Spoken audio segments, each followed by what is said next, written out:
बिस्मिल्लाहिर्रहमानिर्रहीम। आज का जो हमारा टॉपिक है जी ये है अकाउंटिंग फॉर पार्टनरशिप, जो कि साइनॉप्सिस है। और इसमें हम एक ओवरव्यू मैं आपको यहाँ बताऊँगा कि इस पूरे चैप्टर को हम कैसे कवर अप करेंगे, क्या क्या पॉइंट्स होंगे इसके अंदर। तो मैंने कुछ पॉइंट्स जो हैं उसको एक सीक्वेंस के साथ लिख दिया है। इसी सीक्वेंस के साथ हम इंशाल्लाह बढ़ते चले जाएंगे। ये जो साइनॉप्सिस है ये ओवरऑल पूरे पार्टनरशिप का साइनॉप्सिस है। बाकी मैं जब इस चैप्टर को स्टार्ट करूँगा, फॉर एग्जांपल कि जब हम पार्टनरशिप का पहला चैप्टर, वैसे छठा चैप्टर अकाउंटिंग आईकॉम पार्ट 2 का जब हम स्टार्ट करेंगे तो उसमें उस चैप्टर का फिर मैं साइनॉप्सिस दूंगा। मतलब उसमें हम थोड़ा उसको मज़ीद एक्सपेंड करेंगे और फिर आगे टॉपिक आते जाएंगे और उनको हम एक्सपेंड करते चले जाएंगे। एक बात जहन में रखिएगा, ये चैप्टर लेंथी है, लेकिन लेंथी का मतलब ये बिल्कुल नहीं है कि ये मुश्किल है। ये बिल्कुल आसान है, इसमें कुछ नहीं है। सिर्फ अगर आपने 2-3 पॉइंट हैं वो हैं, अगर आपको समझ लग गए, वो कॉन्सेप्ट आपको समझ लग गया, तो ये आपके लिए बिल्कुल आसान हो जाएगा। तो लिहाजा इसमें थोड़ा टाइम लगेगा चीज़ों को करने में। तो फीडबैक साथ साथ आपने देते जाना है, जहाँ जहाँ आपको लग रहा है कहीं पे है तो मैं कोशिश करूँगा शॉर्ट वीडियो बनाऊँ, और साथ साथ आपका फीडबैक बहुत ज़रूरी रहेगा ताकि आपको फ़ायदा और पिछले आने वाले लोगों के लिए मज़ीद हम बेहतर कर पाएंगे इंशाल्लाह। तो आइए हम शुरू करते हैं जी। इसके अंदर सबसे पहले कुछ आपको पता है पार्टनरशिप के जो आईकॉम पार्ट 2 अकाउंटिंग है, इसमें 4 चैप्टर्स हैं पार्टनरशिप के ऊपर। तो 4 चैप्टर्स अगर हम वो शामिल कर लें और एक पोर्शन मैंने इसमें शामिल कर दिया है थ्योरेटिकल फंडामेंटल्स ऑफ पार्टनरशिप का, तो हम कह लेंगे छोटे बड़े मिला के 5 चैप्टर्स हो जाएंगे मैक्सिमम। तो अब हम 5 चैप्टर्स को कवर अप करना है, जिसमें हम पहले थ्योरेटिकल पोर्शन को देखेंगे और बाद में उसकी जो प्रॉब्लम्स हैं उसको हम साथ साथ करते चले जाएंगे। तो पहला जो पोर्शन होगा इसके अंदर वो है theoretical fundamentals of the partnership, और इसमें हम देखेंगे कि कौन कौन से पॉइंट्स हैं हमारे पास, वो हम यहाँ पे देखेंगे। 3 पोर्शंस में मैंने इसको जो है यहाँ पे डिवाइड कर दिया है, जिसमें पहला पोर्शन डेफिनेशंस का है, फिर उसके बाद कॉन्सेप्ट्स हैं, फिर डिफरेंसेस हैं। तो ये तीनों पॉइंट्स जो हैं वो हम यहाँ पे डिस्कस करेंगे। डेफिनेशंस मींस के पार्टनरशिप के अंदर कुछ आने वाले डेफिनेशंस और कॉन्सेप्ट्स मुराद के कुछ छोटे मोटे टर्मिनोलॉजीज पार्टनरशिप की जो होंगी वो हम डिस्कस करेंगे। और डिफरेंस का मतलब है कि जैसे एक हम पार्टनरशिप की बात करते हैं, एक तरफ हम फर्म की बात करते हैं, तो क्या डिफरेंस होता है, कुछ डिफरेंसेस होंगे, कुछ अकाउंट्स के डिफरेंस होंगे। तो इससे हम इस काबिल हो जाएंगे कि हम बेसिक्स को अंडरस्टैंड कर पाएंगे। तो ये होगा हमारा पहला पोर्शन, थ्योरेटिकल पोर्शन कवर हो जाएगा। तो ये हमारी बेस बन जाएगी अगले इस चैप्टर को स्टार्ट करने के लिए। तो यहाँ से हम आगे कंटिन्यू करेंगे। तो नेक्स्ट हम स्टार्ट करेंगे अपना चैप्टर, जो कि चैप्टर नंबर 6 है आईकॉम पार्ट 2 का। और मैं यूँ कह लूँ कि पार्टनरशिप का पहला चैप्टर या आईकॉम जो पार्ट 2 है उसमें अगर सीक्वेंस को देखें तो उसका चैप्टर नंबर 6 बनता है। अच्छा, इसमें अब हमें इस चैप्टर में क्या करना है, देखो यही हमारी बेस रहेगी। जैसे ये हमारी बेस है, अगर हमने ये सीख लिया तो ये हमें हेल्प करेगा इस चीज़ को अंडरस्टैंड करने में। और अगर आपने ये अच्छे तरीके से इसको सीख लिया तो आपका ऑलमोस्ट 70% पार्टनरशिप कवर हो जाएगी, क्योंकि बाकी जो अगले आने वाले चैप्टर्स हैं वो सिर्फ इम्पैक्ट हैं इसके ऊपर कि अगर एडमिशन हो रहा है, रिटायरमेंट हो रही है, डेथ है या पार्टनरशिप एंड हो रही है, तो उसका इम्पैक्ट देखेंगे हम इन अकाउंट्स के ऊपर। Very simple. अब देखिए इसमें हमें क्या क्या करना है। तो डिस्ट्रीब्यूशन ऑफ प्रॉफिट, यानी हम प्रॉफिट्स को डिस्ट्रीब्यूट करना सीखेंगे। अब इसमें जो पहली चीज़ है वो है preparation of the profit and loss appropriation account.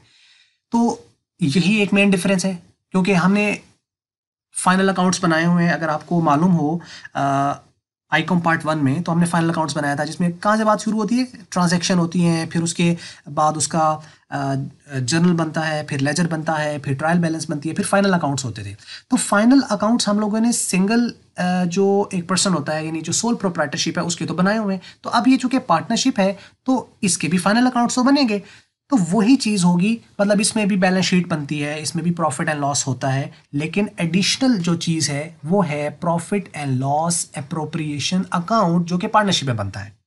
तो ये प्रॉफिट एंड लॉस हमने पहले ही सीखा हुआ है, ये एप्रोप्रिएशन अकाउंट है। ये अब क्या है इसके डिटेल में मैं यहाँ नहीं जा रहा हूँ। जब हम आगे चैप्टर स्टार्ट करेंगे तो इसको हम सीखेंगे, बाकायदा सीखेंगे, और उसको कैसे बनाया जाता है, क्या क्या चेंजेस आती हैं, वो हम सारा कुछ देखेंगे। और एक चीज़ और कि मैं इस के लिए profit and loss appropriation account possibly ज़्यादा यूज़ नहीं करूँगा। मैं इसके लिए वर्ड यूज़ करूँगा app account, app APP, app account. तो जब भी आपको वीडियो में अगर मैं कह रहा हूँ कि ऐप अकाउंट की डेबिट साइड, ऐप अकाउंट की क्रेडिट साइड, हमने ऐप अकाउंट बनाया, तो आप समझ जाए कि वो एप्रोप्रिएशन अकाउंट है। आप ये भी टर्मिनोलॉजीज अगर आप किसी को पढ़ा रहे हो, सिखा रहे हो, तो आप ऑब्वियसली ये टर्मिनोलॉजी यूज़ कर सकते हैं इन शॉर्ट कि जी हम ऐप अकाउंट बना रहे हैं।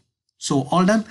उसके बाद नेक्स्ट हमारा जो पॉइंट रहेगा वो हम सीखेंगे कि एक चूंकि कैपिटल्स को मेंटेन किया जाता है पार्टनरशिप में, वो दो तरीके होते हैं, एक होता है फिक्स्ड और एक होता है फ्लक्चुएटिंग।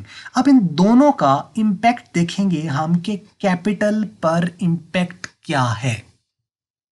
मतलब अगर एक फिक्स्ड है तो उसका कैपिटल पे इम्पैक्ट क्या पड़ेगा, अगर हम फ्लक्चुएटिंग कैपिटल्स मेंटेन कर रहे हैं तो उसका जो अकाउंट्स हैं पार्टनरशिप के उन पर इम्पैक्ट क्या पड़ेगा। एक तो हम इनमें डिफरेंस भी देखेंगे कि फिक्स्ड और फ्लक्चुएटिंग कैपिटल्स में डिफरेंस क्या होता है, दूसरा इनका इम्पैक्ट क्या होगा अकाउंट्स के ऊपर। तो अब फिक्स्ड के केस में सिनेरियो ज़रा डिफरेंट होता है, फ्लक्चुएटिंग के केस में डिफरेंट होता है, लेकिन कुछ ज़्यादा डिफरेंट नहीं है, थोड़ा सा माइनर सा डिफरेंस है, वो भी कैपिटल्स पर, तो वो हम इसमें सीखेंगे। और अगली जो टर्म है वो है इवेल्युएशन ऑफ गुडविल, कि गुडविल को हम इवेलुएट करना सीखेंगे। पहले हम इसमें गुडविल भी देखेंगे, गुडविल होती क्या है, पूरा एक थ्योरेटिकल पोर्शन भी है, और फिर हम उसके जो मेथडोलॉजीज हैं वो हम सारी देखेंगे। तो इस तरीके से हमारा ये पोर्शन कवर हो जाएगा। और अगर ये तीन चीज़ें आपको आ गई, मतलब आपको एप्रोप्रिएशन अकाउंट बनाना आता है, आपको फिक्स्ड का इम्पैक्ट पता है, आपको फ्लक्चुएटिंग का इम्पैक्ट पता है, आपको गुडविल इवेलुएट करनी आती है, तो ये चैप्टर आपका कंप्लीट हो गया छठा। और इन्हीं तीन की बेस पर आपकी प्रॉब्लम्स हैं, तो वो हम प्रॉब्लम्स करेंगे तो ऑब्वियसली चीज़ें कवर हो जाएंगी। तो ये आ जाएगा हमारा 6 चैप्टर। उसके बाद आज ये नेक्स्ट जो चैप्टर है वो है एडमिशन ऑफ पार्टनर। ये कुछ भी नहीं है, ये सिर्फ हम एक जब नया पार्टनर एडमिट होगा बिजनेस में तो उसका हम इम्पैक्ट देखेंगे, इन पर क्या होता है, यानी जो पार्टनरशिप अकाउंट्स हम बनाएंगे उन पर क्या इम्पैक्ट पड़ेगा वो हम देखेंगे इस चैप्टर के अंदर। अगर इसको हम लिस्ट वाइज देख लीजिए तो कुछ ये पॉइंट्स निकल कर आएंगे। मतलब हम इसमें कैलकुलेशंस ऑफ रेशोज सीखेंगे कि ऑब्वियसली पहले एक रेशो चल रही थी, अब एक नई रेशो हो जाएगी क्योंकि नया पार्टनर आया है तो रेशोज चेंज होंगी, तो चेंज इन रेशो आएगा, तो हम चेंज इन रेशो जो है वो सीखेंगे। उसमें हमारे पास न्यू रेशो आ जाएगी, उसके अलावा हमारी गेनिंग रेशो आ जाएगी या सेक्रीफाइस रेशो आ जाएगी। तो तीन चीज़ें हम यहाँ पे सीखेंगे, यानी इसके अंदर गेनिंग, सेक्रीफाइस और नोट डाउन कुछ करने की जरूरत नहीं है कि अगर आप पेन पेपर लेकर उसको कुछ लिखने की जरूरत नहीं है। Each and everything is written over the screen. I will share these notes as well with you people and anything else other than that I would provide all the stuff which would be necessary और the requirement for you guys, so don't worry about that. तो इसलिए ये सारी चीज़ें जितनी इसके अंदर मैं बोल रहा हूँ ये सारी की सारी हम इंशाल्लाह डिस्कस करेंगे आने वाली वीडियो के अंदर। तो लिहाजा कुछ भी एक्स्ट्रा नोट डाउन करने की जरूरत नहीं है। हाँ, जब आप कर लो उसके बाद आप प्रॉब्लम्स को सॉल्व करो, फिर आप अपने नोट्स जरूर बनाओ और ज़रूर बनाओ और ज़रूर बनाओ। हाँ, तो अगला नेक्स्ट पॉइंट है जी calculations of the goodwill due to admission. तो अब हमने गुडविल तो यहाँ पे भी देखी है, ये जो हम कैलकुलेशंस करेंगे गुडविल की ये ड्यू टू एडमिशन देखेंगे कि अगर एक नया पार्टनर एडमिट हुआ है तो उसकी बेस पर गुडविल कैसे इवेलुएट होगी, तो ये हम कैलकुलेशंस देखेंगे।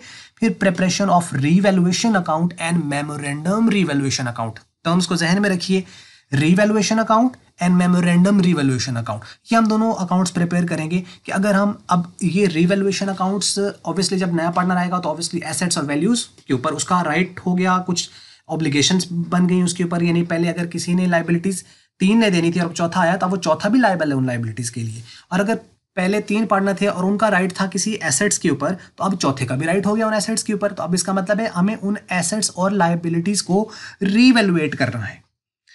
तो उनको रीवैल्यूएट करने के लिए हम अकाउंट बनाएंगे रीवैल्यूएशन अकाउंट और इसके साथ एक मेमोरेंडम रीवैल्यूएशन अकाउंट। ये भी वही है लेकिन अगेन मैं यहाँ इसको डिफरेंस नहीं बता रहा हूँ, लेकिन आप याद रखिएगा कि हम दोनों का इंपैक्ट देखेंगे, रीवैल्यूएशन अकाउंट का भी और मेमोरेंडम रीवैल्यूएशन अकाउंट का भी। उसके बाद जो हमारा नेक्स्ट रहेगा वो effects of adjustments on partners capital, यानी जो पार्टनर्स के कैपिटल है उस पर हम उनके इफेक्ट्स देखेंगे, effects of adjustment on partners capital account. तो आज आके सिर्फ ये पड़ेगा कि जितनी भी चेंजेस आएंगी इस एडमिशन की वजह से पार्टनरशिप के अकाउंट्स के ऊपर, इनफैक्ट हम वही स्टडी करेंगे और उन्हीं को हम रिकॉर्ड करना सीखेंगे।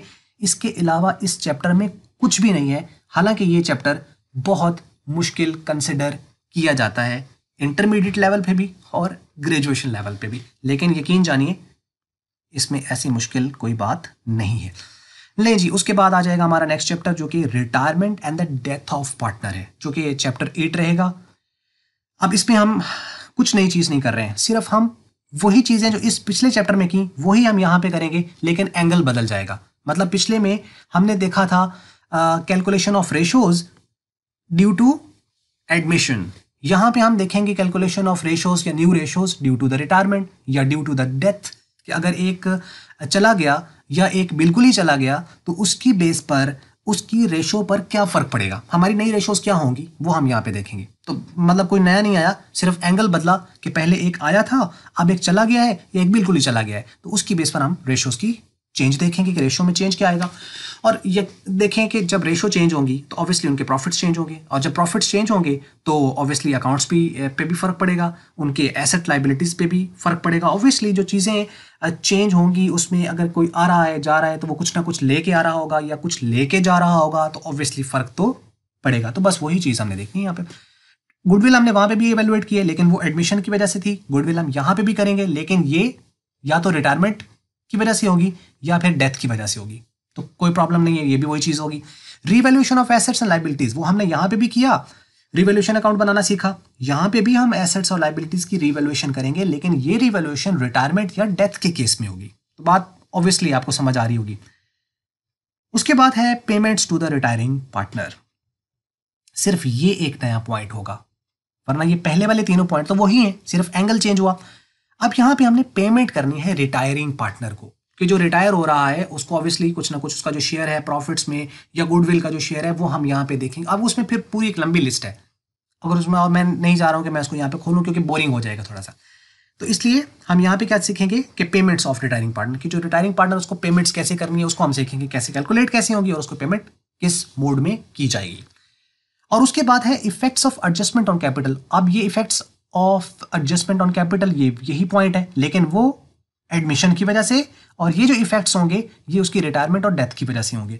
इसी तरीके से इफेक्ट्स ऑफ, और एक ये नया पॉइंट है, effects of the joint insurance policy in case of retirement या इन केस ऑफ डेथ। अगर लाइफ इंश्योरेंस पॉलिसी ली हुई थी कंपनी ने, चाहे इंडिविजुअल है तो हम इंडिविजुअल का भी इफेक्ट देखेंगे, और अगर वो जॉइंट इंश्योरेंस पॉलिसी ली हुई थी तो उसका इम्पैक्ट देखेंगे। और अगर आपने ये पॉइंट सीख लिए तो इसकी के बेस पर प्रॉब्लम्स है, वो प्रॉब्लम्स हम कर पाएंगे।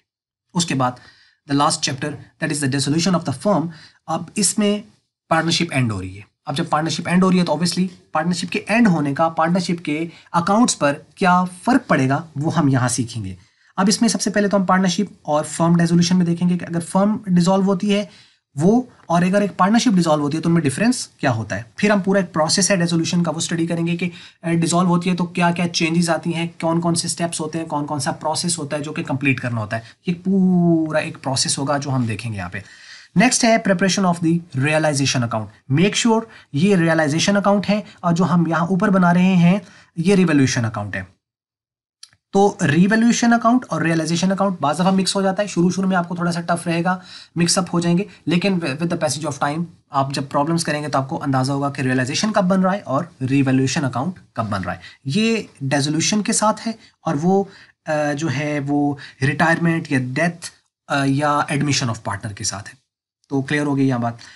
Treatment of the goodwill due to dissolution. अच्छा, यहाँ पे देखो गुडविल यहाँ पे भी है, यहाँ पे भी है, पिछले चैप्टर्स में भी है, तो यहाँ पे भी है, लेकिन ये जो गुडविल है ये डिसोल्यूशन की वजह से है। फिर preparation of the accounts in case of dissolution, कि अगर डिसोल्यूशन होती है, अगर पार्टनरशिप डिसॉल्व हो जाती है, फर्म डिसॉल्व हो जाती है, तो उस केस में हम कौन कौन से अकाउंट एडिशनली बनाएंगे। ऑब्वियसली जब वो खत्म हो रहा है तो कुछ अकाउंट एडिशनली बनेंगे उसको वाइंड अप करने के लिए, तो वो हम अकाउंट्स यहाँ सीखेंगे। और एक फिर हम इंसॉल्वेंसी का इम्पैक्ट देखेंगे। अगर कोई पार्टनर इंसॉल्वेंट हो जाता है या पूरी की पूरी फर्म इंसॉल्वेंट हो जाती है, मेरे सारे पार्टनर्स अगर जो है वो इंसॉल्वेंट हो जाते हैं तो उसका इम्पैक्ट क्या पड़ेगा। तो ये एक ही है जिसको हम कहते हैं इंसॉल्वेंसी इफेक्ट। इसको हम दो पोर्शन में डिवाइड कर लेते हैं। एक को कहते हैं dissolution when one partner is insolvent. ठीक है, अब इंसॉल्वेंट का मतलब उसके पास पैसे नहीं रहे, उस काबिल नहीं रहा कि वो अपने डेट्स वगैरह को पे कर सके, इन शॉर्ट। बाकी डिटेल में हम इंशाल्लाह इसको देखेंगे। और dissolution when all the partners are insolvent, अगर सारे कंगाल हो जाएं तो फिर क्या होगा।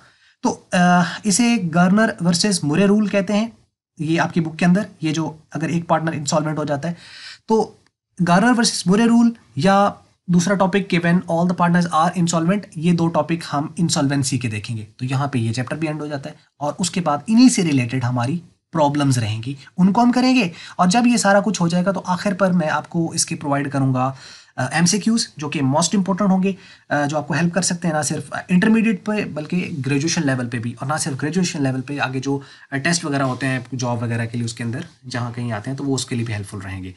तो ले जी, यहाँ पे हो जाएगा। मैंने बहुत कोशिश की कि मैं इसको, मुझे लगा 5 मिनट में इसको मैं वाइंड अप करूँगा, लेकिन 15-16 मिनट पे चली गई, तो सॉरी फॉर दैट।